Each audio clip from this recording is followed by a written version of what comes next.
In every story there are main characters on whom all the attention is focused, while no one pays attention to the secondary characters. They are always around, but no one cares about them. In the body of such a minor character ended up our protagonist Kim Hajin. Interesting fact, he is the author of this novel in the world of which he found himself. At first glance, this story was the most ordinary and started like thousands of others. Dungeons and monsters appeared all over the earth. Everything was plunged into chaos, and humanity was on the verge of extinction. Korea had become the worst place on earth.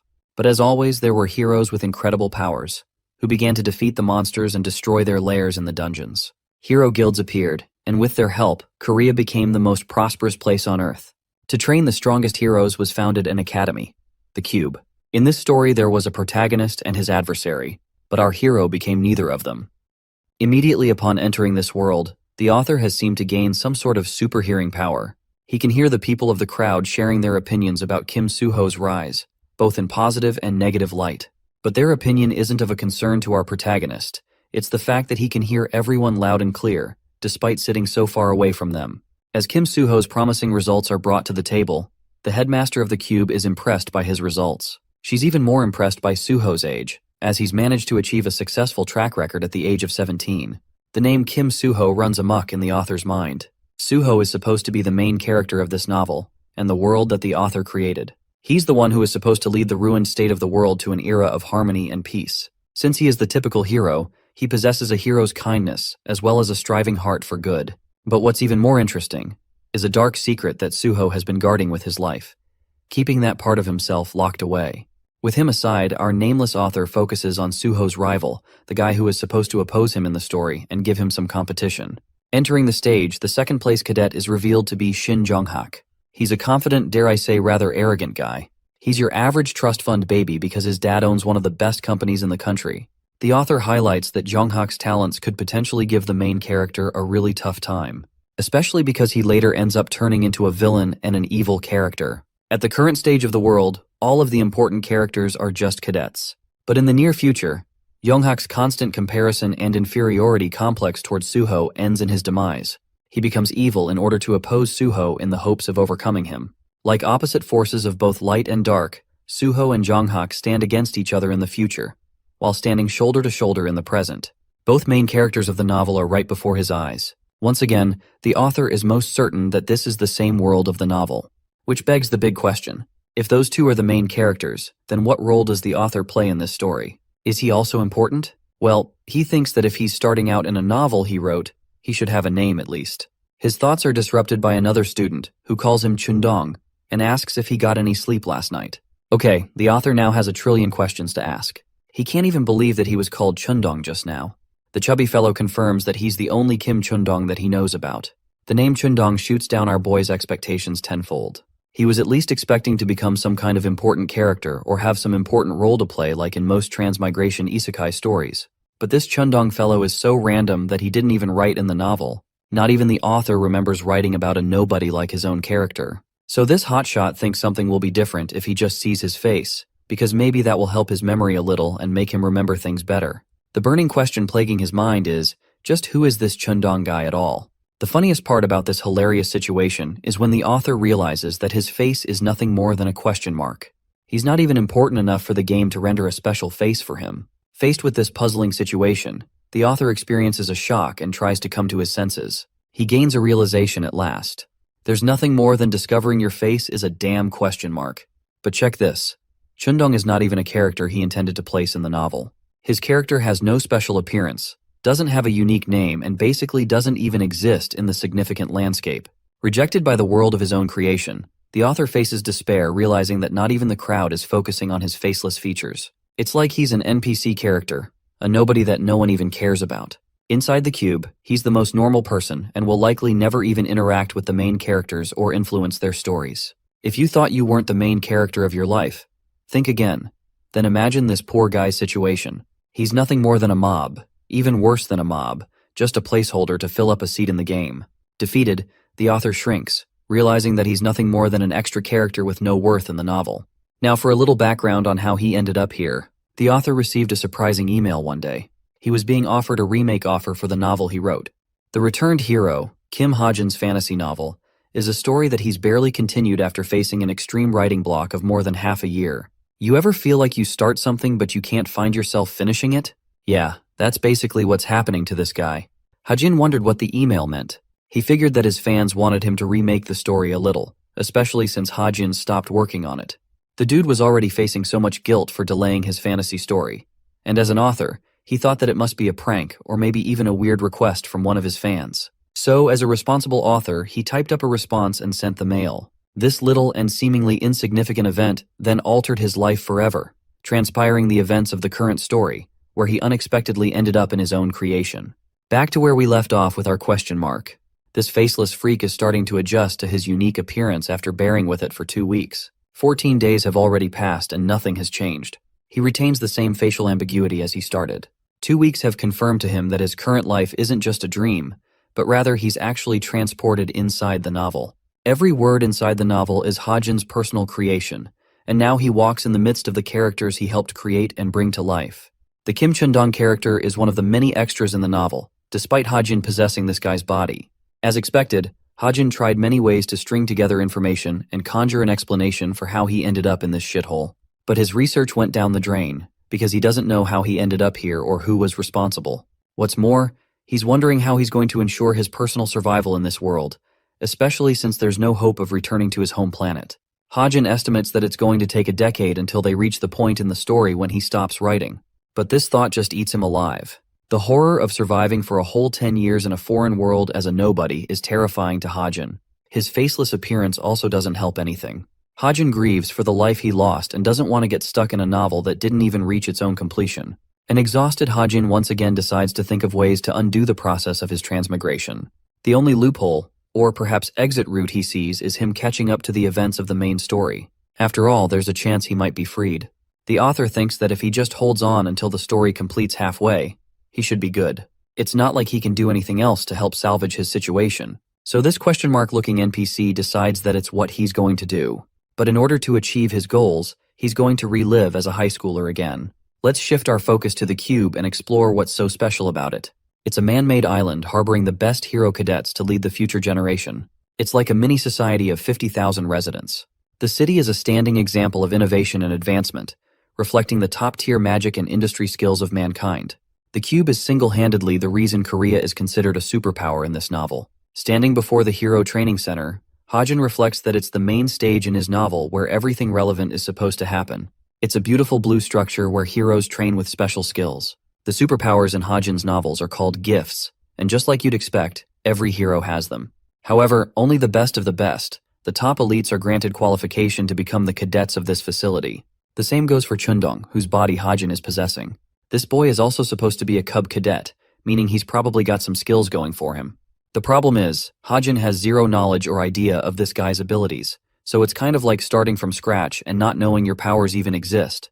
The author is at least confident that Chundong might have some connection to the training center. He's hoping to find whatever resources he can to use to his advantage, as that is the only way he's got a shot at surviving the terrifying school and its fierce cadets. Hajin enters Class Veritas, a classroom considered the center of the Cube Training Center. This place has everyone: the good, the bad, the cute, and the ugly. There's Jonghak and even the main character of the novel, Suho. Soon, most of these characters will have their own objectives and run into different events, which will cause many things to happen. Hajin takes his seat and feels disgusted by the fact that he's got to survive 10 whole years with this same class. To top it off, he doesn't even have a damn face to greet them with confidence. It's the worst outcome imaginable for the author. After class, the students return to their dormitories. Hajin is no exception and doesn't really know how to describe his day. He can't even figure out how he was able to focus in class when he first went to high school. Suddenly, a delivery box grabs his attention.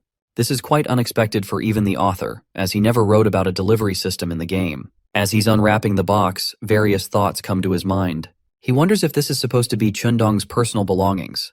To his utter shock, it's Hajin's own laptop. But this doesn't make any sense to even him. An object like this shouldn't exist here. The laptop kickstarts and a system screen begins syncing him. Hajin drops his laptop in panic and finds the system screen alerting about his synchronization with Chundong. The system downloads all of the necessary settings and presents him with a bunch of stats like strength, intelligence, and even things like luck.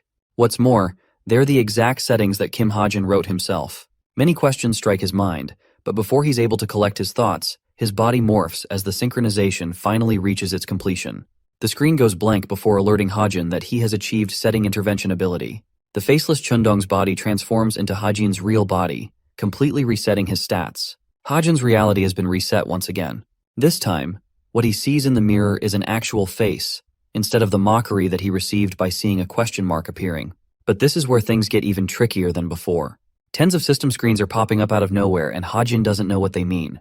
The system confirms his synchronization process. He wonders if this has something to do with a special process called enlightenment. You see, enlightenment is an awakening that happens once a person surpasses their limitations. That's what it's called in this world, and Hajin knows because he wrote the ability. After the enlightenment ability, one's gift, superpowers, skills, are all transformed into a digital format. This way, the person can access them with ease. The real kicker is the growth experienced by his body. Hajin will be allowed to become way stronger now that he's received a taste of enlightenment. In normal words, Hajin can see his status window, which has a bunch of different points and talks about his abilities. One of his powers is the observation skill, which is pretty basic. The same goes for his second skill, reading. He also has stats showing up for him, although they're not remarkable and pretty tame. Hajin decides to inspect each status screen one by one. The most interesting one is the synchronization tab, which transformed him from Chundong to his original body, causing a reset. What he sees on the screen is beyond his imagination. While he doesn't get how things change this way, Hajin is convinced that the synchronization caused his face and appearance to change. There's also the fact that his personal stats are way weaker than Chundong, who is supposed to be a cadet of the school. But instead of stats, he gets points to compensate for his shortcomings. Anyway, with that out of the way, Hajin fixates his attention on the unique authority screen. Apparently, he has the ability to create new objects by spending his SP points. By doing so, it will consume his SP bar, but it can help unlock a world of new possibilities for him. SP or story points will only be obtained as the plot progresses and his importance increases. What's unique about this aspect of the novel is that Hajin doesn't even remember writing anything about story points from his side. The author is soon to catch on that he must increase his importance in the novel so that he could influence the story and gain story points as a consequence. He's starting to piece together his objective in this world. The reason he's getting access to his laptop as well as the status screens is because this man is supposed to go through hell fighting monsters and eventually influencing the main storyline. It's not an ideal outcome, so Hajin is already in the mood to curse the heck out of his own creation. But just as he's mouthing his frustration, another screen prompts him, surprising the author. It's supposed to contain hidden information about something. Stuck in this rut, Hajin is frustrated that he has to interfere in this world so that he has a sliver of a chance of returning to his old one. He gets up and starts running his fingers on his laptop. Since he doesn't have a choice, Hajin believes it is better to act now rather than wait for the story to reach the point where his novel stopped. There's also no guarantee if he will return to his previous world if he does reach that point. The writer thinks that even if the undisclosed information is irrelevant to his goal of returning home, he could still find an important clue to navigate through his current world and make things simpler by helping him interact with the main characters. In order to achieve his goal, Hajin's only option is to fight and become strong. He starts investing his points so that he could outlast the story and whatever is supposed to unfold. Speaking of leveling up and increasing points, Hajin explains how his novel doesn't really have the concept of growing one's stats freely. The leveling up shit show that happens in every other novel doesn't happen in this one. The only method is to spend points, making them invaluable to the users. The best way to spend one's points is to concentrate all of their attention on luck. It is the only stat that isn't limited and always reaps some effect. It helps with money, bonus, and even relationships. The best kind of stat one could ask for to help with one's daily life. It's like a cheat code, basically. But for stats like luck, points can't be used to raise its effect, which makes Hajin wonder if he can somehow influence and manipulate his luck stat by converting his points into SP points. To test his hypothesis, he decides to give it a shot by confirming the transfer of 10 points. As a consequence, they're converting into 10,000 SP points. Hajin decides to spend 9,000 SP points into his luck stat, allowing it a boost of 9. The mysterious luck ability activates and kicks into effect, slightly bumping his luck stat by a point. This means his luck passive stat affects even itself, making it a really valuable investment. Hajin then focuses on the protagonist's stats. Suho's magic power stands at a powerful 9 and is capped at that level. Hajin has just surpassed that barrier by increasing his luck stat to 9.1. As for the rest of his story points, he decides to focus on perseverance to help him survive the harsh training of the facility. Thanks to Hajin increasing his luck stat, it also helps with significantly boosting his perseverance ability when he boosts it with points. He's already feeling grateful for its effects as the investment is showing promising results. Suddenly, the system glitches and issues him a warning screen. His tampering with probability has caused an error to occur. Since Hajin was basically cheating the system creates a restriction to prevent this loophole. He can no longer manipulate his abstract stats with story points. The author is a little peeved that he was hit with a restriction like that, because otherwise he would be too overpowered. Hajin realizes that he has hit a wall with his gimmicks. But still, he managed to increase both luck and perseverance to a high level, which should be enough for him to overcome many obstacles in the story. A thought crosses his mind. He gained 10,000 story points for being a novice. Those points can be used pretty sparingly. Hajin wants to put more thought into what he's going to invest them in, so for now, he decides to keep them aside. The next morning, he shows up in his class. Their professor gives them an introduction. Kim Soo-hyuk will be acting as their instructor for the next year. He's globally recognized as one of the most capable heroes, notably standing in the intermediate grade 5 rank in the association. Concluding his introduction, the man alludes to his point. He mentions how the institution known as the Cube isn't just a fancy place for the cadets to enjoy as they please. Its most reliable indicator is the student grade, which means failing to achieve them and uphold them to a standard will end up with the cadet getting kicked out. It's also not easy to just maintain one's grades, as only half of the cadets will even manage to survive the program without bailing. The institution strives and cultivates the next generation of heroes, so their category for judgment will also be harsh. The instructor commands Tay students to get up and follow his lead, as the first schedule will talk about deciding on a main weapon for each cadet. Entering the weapons room, the students are left speechless, eyeing down on all kinds of beautiful yet terrifying weapons. Their amazement is cut short by their hard ass of a teacher, who reminds them that this isn't playtime for them to enjoy, and commands the students to pick a weapon at once. He also advises them that after choosing a weapon, they won't be able to switch from it for at least 6 months, which means, if you make a mistake now, you'll be stuck for half a year with a terrible weapon.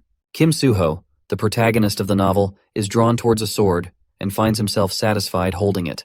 One of the girls decides to pick a bow and arrow, believing that she's fit to become an archer. Then there's a girl with blonde hair who prefers a rapier for precise strikes. The other students also choose different weapons like whips and other things. The author, Hajin, is contemplating how most of the main characters are simply choosing weapons without giving it a second thought. But instead of focusing on what they're choosing, he has to ultimately decide one weapon for himself. As he lays down his options, Hajin believes that he has to be careful because even the slightest misstep could become a problem for him. His current stats are seriously low, so he can't compare to other cadets when it comes to weapons like spears or swords. The same goes for defensive shields. To make his selection process simpler, Hajin decides to carve out a bunch of conditions for his weapon selection. The first aspect he is considering is that the weapon has been used in his previous world, and the second factor is that he should be able to adapt to it with ease. When it comes down to those two factors, Hajin finally decides to choose his weapon. His selection in particular draws the attention of the rest of the students, even their teacher. Their teacher is bewildered, and particularly addresses Hajin, asking if the gun he is holding in his hand is really the weapon he's going to select. It's funny how this man said, "I'll handle things the American way and bring a gun to a knife fight." Hajin receives a stare from his teacher, who is confused because he remembers the cadet listing himself as a sword user back at his academy. Deciding to come up with an excuse, Hajin states that he changed his mind. It's a surprising reason for his teacher to accept, who can't grasp why Hajin would decide to switch his weapon of expertise right when he entered the academy. The teacher confirms his choice as the student chooses their own fate in the cube. In a wave of frustration, he advises Hajin to remember that his responsibility for choosing his fate rests with him. Suddenly, the author's super hearing ability kicks into overdrive. He hears murmurs of the other students making fun of him for picking a gun. None of them can comprehend his reason for using a firearm in an academy that is supposed to bring up elite heroes. Some of them even wonder if they should advise him during combat practice, taking him for an attention seeker and nothing more.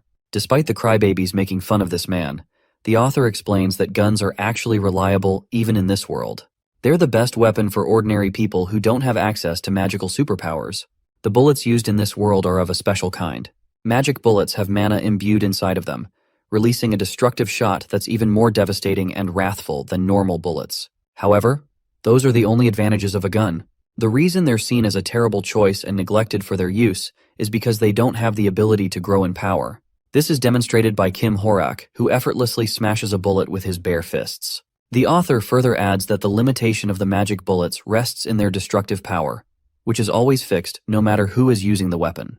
The second reason relates to their build. They have a weak origin and formation. This world differs from the real one, in the sense that myths and legends are actually materialized.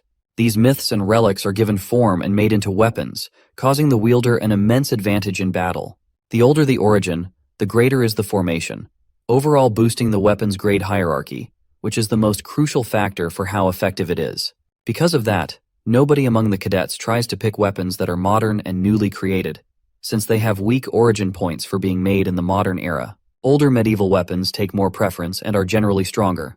Instead of relying on the destructive power of the magic bullets, they rely on their personal skills and even skyrocket their growth using the weapon's power, surpassing their limitations. But everything Hajin mentioned so far is basically useless for him.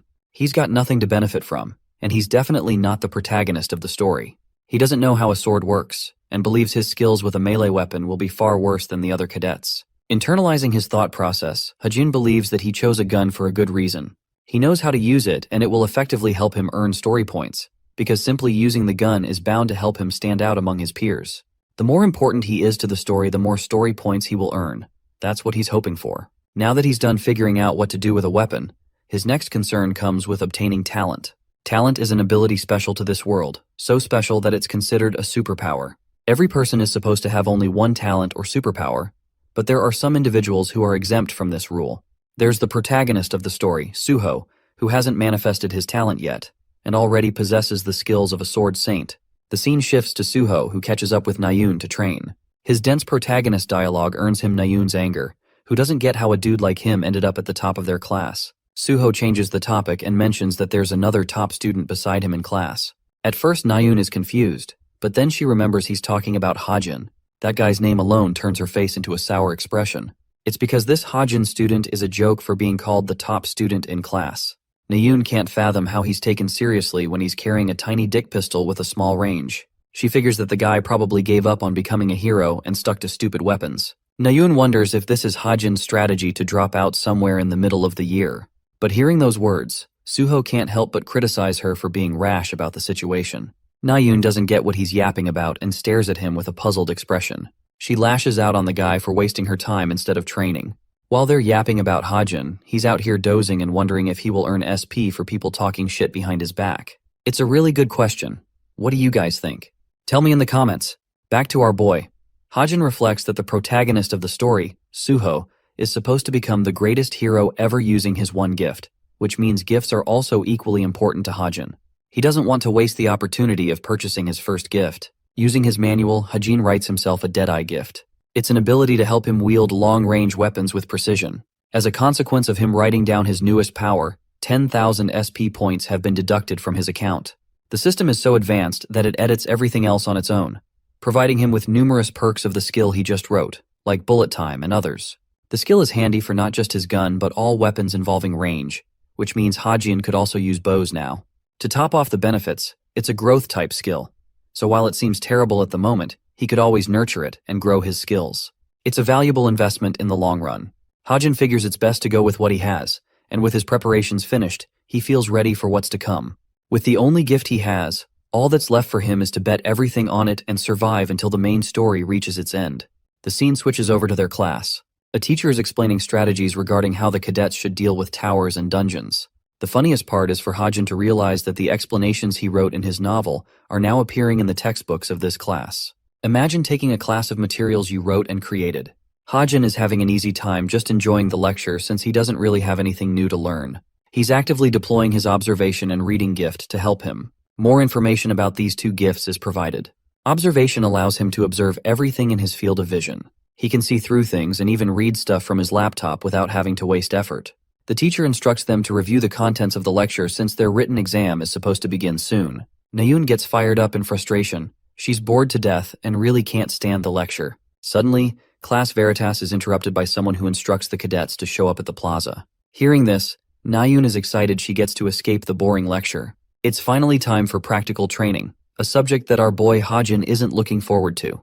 Arriving in the training arena, the teacher explains how everyone should already know about the contents of the class. First, they will make teams of 4 cadets each, consisting of 2 warriors, a sharpshooter, and finally 1 support warrior. Further, these teams will remain the same until their mid-semester exams come around. All teams are supposed to be balanced between the high-ranking and low-ranking cadets for a fair competition. The instructor tells them to go and find their teammates at once. Hajin glances at the status board, shocked to note that he's neither in Suho's team or Nayun's. Worst of all, he's stuck in a team with the one person he didn't want to pair up with. The person in question is Yeonha, drawing a surprising look from his face. Things are unraveling exactly like in the novel. Many main characters were written down specifically to interact with the main character of the story, causing events to transpire and forward the story. However, among those characters, Yeonha is the most special. She dons a beautiful purple hair, and is simultaneously the top favorite cadet of Korea's best guild, the essence of the straight. What's more, she's the successor of the Yu family, so her family background is pretty strong too. In the original novel, Suho is supposed to oppose Yeonha at the beginning, but eventually he gains her trust, and they become friends, later becoming the supporter of the team. For this same reason, it's crucial for Hajin to grow closer to Yeonha, because interacting with her will allow him to get even more story points, helping him become important in the story. With a determined expression, Hajin is prepared to do whatever it takes to attract Yeonha's attention and involve himself with her. Yeonha's team members come and greet her. Apart from her and Hajin, there's Hosung and Hazuki, making them a team of 4 just like planned. Since Yeonha is a thoughtful and calculating person, she contemplates speaking with them at first, but ultimately accepts because they're her teammates. What's funny is that she boasts a blooming and formal attitude with her teammates once she decides to talk to them. Both of her teammates are weirded out, but Yeonha turns her attention to the final member of the group. Hajin makes his presence known by coming forward and approaching her. While he's a little scared, he knows that Yeonha will have a sour relationship with him if he's not confident in carrying himself. Hosung interrupts his train of thought and immediately calls him out for being the hotshot who chose a gun as his weapon. The dude is busy yapping around carelessly, not knowing that their teacher is about to slap the shit out of him for chatting ignorantly. Hosung receives a jump scare from their instructor, who roars at them to get moving with the monster hunting mission. The directions have already been provided to each team through their smartwatches. Our team gets their move on and paces in the grain field. Yeonha checks her smartwatch, indicating that they're close to their target. She wants her team to buckle up and prepare for what's to come. Further information regarding the monster will be revealed when they arrive at the location. But while they're easily sprinting ahead, our poor boy is suffering out here. He needs some David Goggins level of motivation because this man has never run this much in his life. Despite his stamina stats being above average, he could barely keep up with his team. To make matters worse, it's not like these guys are special. They're the average standard recognized for a cube cadet. Yeonha and the others stop, realizing they've arrived at their target's location. This part of the map is called the 8th coast of the training zone. Ahead is a boat where a monster is supposed to appear. Speaking of our creepy crawly, the black hump octopus makes itself known by devouring the boat with its giant tentacles. Before confronting the monster in a head-on battle, Yeonha believes it would be best if they shared a battle strategy and worked on what they should do. The monster they're facing is a low intermediate grade creature, and its physical attack is known to be very weak. The real problem is the humps pointing out on the creature's head. It's explained that the black hump octopus detects danger and shoots out baby octopuses to attack its enemies. These small babies are no joke. They're bloodthirsty motherfuckers, and every single one of them is dangerous enough to turn humans into mummies. Hosung suggests they immediately target the throng of baby octopuses when the fight kicks off. The girl Hazuki believes they're going to need a sharpshooter to handle the small octopuses with his gun, so she thinks Hajin would be best for that.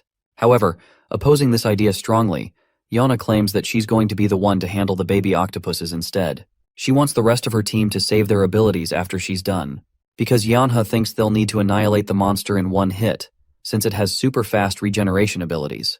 Yeonha's sudden dismissal of Hajin's contribution strikes him as odd. He immediately figures out that she's just ignoring him and doesn't even believe he's worthy to be a part of this training. Yeonha asks if the rest of her team is ready. She marks the beginning of their operation, leaving our boy a little annoyed by her damn attitude. The black hump octopus unleashes its destruction by destroying the boat, while Hosung uses his battle axe to draw the creature's attention towards him. His loud stammering sound is enough to catch the octopus and lure him close to the shore. Enraged, the monster blitzes towards Hosung and unleashes itself. Poor guy is scared shitless by its sheer size and runs the heck away. Hazuki is prepared while our boy Hajin is also nervous holding a tiny Glock. The only determined fighter among them is Yeonha, a whip user who is ready to strike down the monster at once. Just like they discussed, the black hump octopus senses danger and immediately shoots out many baby octopuses from the top of its head. This causes Hosung to panic, because he realizes that he's the one being targeted. The murdering babies are headed straight to bite his ass down. Before they could make a Gojo Kit Kat out of him, Yeonha steps up like a queen and uses her whip to cut the bitches down. She stands majestically before the monster, impressing the likes of her teammate with a display of her power. To top it off, Yana's combat capabilities alone render her the 7th strongest cadet inside the cube among the newbies. She allows Hasung the chance to run away while she's holding the monster by herself. Yana manipulates her whip to strike the monster, causing the octopus to go berserk and strike her down with its tentacles. Yanha quickly dodges its attack by evading, but right as she's in the air, a baby octopus is sneakily about to attack her from behind. Hazuki alerts her to care for the octopus behind her back. Before Yanha can react to the creature, it is shot down by a long-range weapon, baffling her. Only one explanation makes sense. It's Hajin's gun who saved her just now. Seeing him save her annoys Yona, who finally acknowledges his name. Let's take a little detour and discuss what SP points are capable of. Like previously stated, they can be exchanged for stat points. They also increase when Hajin's importance among the main characters and the story rises. Since he's supposed to be nudged in as an extra, nobody, standing out and gaining popularity is a tough thing. The main characters already fill up the story after all. So the only other option to gain importance is for Hajin to interact and help with the story of the main protagonist. That's what he did by saving Yonha's life just now. His shot shocks each of his team members. A distracted Yeona reminds him to know his place since she wasn't expecting him to take part in the operation. But while she's distracted, the giant octopus shits out more of its fun-sized models for them to deal with. Yonha prepares to fight them, but some of them are even targeting Hajin. It's not a tough fight for the author, who can read their attack patterns with ease. Hajin closes his eyes, concentrating his full attention to performing his best in the given moment. He activates one of his skills called Bullet Time, which was one of the gifts that the system created and edited for him. Using it slows down the perception of time for 3 seconds, easily allowing Hajin to become John Wick and shoot these ugly bastards with ease. After locking his aim down on each of his targets, the dude embraces his American rights and goes all guns blazing on these fuckers. By the time 3 seconds are up, Hajin has shot every single one of the creatures with his gun, even the ones that were targeting Yonha. The duration runs out, unleashing his bullets to fly away and zap each of the octopuses to paste. Now, Yonha senses the opportunity to strike the giant octopus's head. Unleashing her whip, she binds the humps and commands her team to strike. Hasung and Hazuki make their move, unleashing Magic Liberation Strike and slaying the monster in a powerful joint attack. The black hump octopus is defeated at last, with its ugly brains hitting the shore. An exhausted Hajin crashes down, in typical anime character fashion. After that, their team's collective results are calculated, allowing them a clearance time just underneath 1 hour. It's far from the best, but it still earned them 16th place in the ranking board. With that, the first monster round has been cleared. The total time spent eliminating the monster lands them the 16th spot among the 100 teams. Yonha is shocked to see this. Their fight was recorded via a drone device for monitoring purposes. They can use that data to analyze their mistakes and improve in the future. While 16th place is an accomplishment, to Yonha, it's a terrible score. She was looking for something higher. She's even more jealous that Nayun casually acquired a higher score than her in individual and team performance, ranking her the 4th out of the 100 teams. While she intended to increase the gap between their families, Yonha can't believe she's so far behind her. Then there's Jonghak, the arrogant punk who seems to have a liking for Nayun and keeps staring at her from afar. Now pissed, Yonha gets annoyed and approaches Nayun with her unbridled rage. But in a funny turn of events, she acts all buddy-buddy with her like a fake friend. She tries to extract information regarding Nayun's performance in her team. The girl is still annoyed that they got 4th place, since she was looking forward to beating Yonghak at the minimum. Yonha confesses that she earned 16th place. Her expression is a calm and stoic face on the outside, but on the inside, she's chewing her brains out, angered beyond hell. But Nayun is rather amazed that she acquired 16th place with a loser like Hajin on her team. After all, she thinks he must be the reason they were stuck behind a low ranking. But Yeonha knows the truth. The reason she was treating him like shit is because they took 50 minutes to travel to their location because of our boy's shit stamina. If only he was faster, they could have arrived in 10 minutes and completed the mission faster. But apart from that, his performance has been impressive to her. He significantly helped in the monster battle they faced. Yana keenly remembers how he shot down every single one of the baby fuckers with his gun before they could even reach them. Yonha ponders if an achievement like that is even possible with the use of regular magic bullets, since Hajin's accomplishments seem effortless and strong. All of a sudden, from having no interest in him, Yonha is now curious about the man's true identity. As for our boy Hajin, he's just gotten done working out. I bet he must be steamrolling himself to get better stamina after what happened back there. The author explains that he forgot to check his alarms ever since he started training and wonders how much he gained points. Since luck is always helping him out at max potential, his accuracy for defeating the monster has shot up dramatically. His gift has also experienced growth. Now every single shot will be considered a bullseye target. Hajin's senses like eyesight and hearing have also sharpened, and overall story points increased by just 27. Remembering what happened with his performance in the monster round, Hajin reflects that luck must be playing a key role then too, helping out with his SP points. His overall plan to involve himself with Yeonha is going well so far, helping him with the points he needs. His physical stats have also increased thanks to his training. Strength, endurance, and health have all experienced a boost, which is further amplified by his luck stat. Since Hajin has already worked on his stats to this degree, he believes that he should conclude his training session for the day and head home. Back at her dorm room, Yeonha is busy reviewing the footage of their fight in the monster round. She's specifically drawn to Hajin's crazy shooting skills, as he was able to shoot 60 bullets in the span of 3 seconds with a single handgun. For reference, Yeonha tries to play around with the idea of shooting 20 bullets a second. It just seems impossible to her to do that with a handgun, which makes her wonder if it was an automatic pistol of some kind. She comments on his physical stats too. Hajin's agility is great, but his typical health and physicality is lower than the rest of the cadets. To top it off, he switched weapons out of the blue at the weapon selection. Yeonha's sharp senses are telling her that something is wrong. She doesn't even remember this guy from the military academy either. While she's contemplating, Yeonha receives a message from Jong-hak, who she seems to find as a love interest. She tells him that she's busy analyzing the footage. Yeonha wants to see if she struck gold among her team since she obviously plans to take over the top guild in Korea in the future. But Jong-hak is surprised and doesn't think anyone among her team is noteworthy or special. More importantly, he wants to know about the mysterious shooter, since his performance is the only one Jong-hak is curious about. With a smile on her face, Yeonha is excited that her crush is displaying an interest in her after all. Yeonha comments that he's doing just okay for his rank, which, by the way, is in the 900s among the cadets. Jong-hak is surprised and wonders if Hajin got lucky. Yeonha reflects on this comment and wonders if Hajin's performance was really a fluke, and if he really did get lucky. The scene ends there, so let's talk about a new subject. The guild building known as the Holy Grace of God. Here, the vice captain is obsessed over Suho's stellar performance. His footage among the rest has captivated Sunga, the vice captain of the guild. She comments on Suho's perfect and precise movements, as well as excellent swordsmanship unlike anything seen before. Suho has achieved such perfection that it seems like he's playing around in a gentle dance. There's also his wrathful cutting force, slicing away the very space in half. All 3 top guilds in Korea currently have their eyes set on this young talent. They're hell-bent on recruiting him for his powers. Seunga is among those people, as she wants to recruit him as soon as possible, especially since he's currently a free agent. Her next topic of interest is Hajin, as shocking as that sounds. She's surprised that the boy uses a handgun of all weapons. Her assistant confirms, stating that he sparked an interest in the guild community. Many people reviewed the footage since Yeonha was a part of his team and they wanted to view her performance. The hot topic on the forums is how he shot 60 rounds with a non-automatic pistol in 3 seconds. It doesn't make any realistic sense, because even if they accounted for his extreme agility, Hajin's gun wouldn't be able to survive the brunt of so much recoil in so little time. Since his talent is surrounded by a wave of mystery and allure, some people have started calling him unorthodox.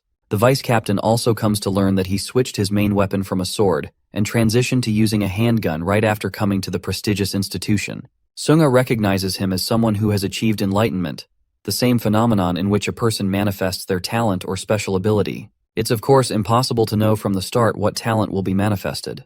Because of that, some cadets prefer to switch weapons right after manifesting their gifts, since it doesn't match what they're currently using. However, this kind of situation is known to cause a rift in the cadet's career, setting them back by at least 3 years in terms of performance. That's why the military academy usually encourages the students to become involved with numerous weapons and master them instead of relying on a single one. Sunga can't grasp the fact that the boy became an enlightened warrior at the age of 17, but she thinks his talent is limited if it is only related to guns. Still, she thinks he's worthy enough to be reviewed as a candidate. Seunga quickly changes her mind and decides that it would be best to allow Hajin's talent to manifest before they attempt to recruit him. She wants to see if he's really capable of achieving her expectations as an unorthodox.